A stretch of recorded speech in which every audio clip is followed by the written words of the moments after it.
భారీ వర్షాలతో తెలంగాణలో భారీ నష్టం జరిగింది. జాతీయ విపత్తుగా ప్రకటించండి అంటూ కేంద్రానికి విజ్ఞప్తి చేసింది రాష్ట్ర ప్రభుత్వం. కామారెడ్డి, నిజామాబాద్ సహా 7 జిల్లాల్లో జరిగిన వరద నష్టంపై కేంద్ర హోంశాఖ మంత్రి అమిత్ షాకు ప్రాథమిక నివేదిక అందజేసింది. జాతీయ విపత్తుగా ప్రకటించాలని కేంద్రానికి విజ్ఞప్తి చేసింది. అమిత్ షాను కలిసిన డిప్యూటీ సీఎం భట్టి, మంత్రి తుమ్మల వరద నష్టంపై ప్రాథమిక నివేదిక అందజేశారు.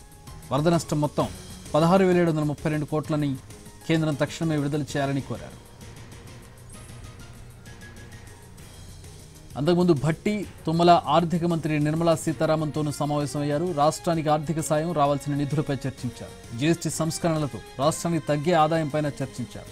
రాష్ట్రంలో ఆర్థిక పరిస్థితులు, లోన్ రీస్ట్రక్చరింగ్ వంటి అంశాలపై చర్చించారు. తెలంగాణలో విస్తారంగా పండించే పామాయిల్పై సుంకాలు తగ్గించాలని కోరారు.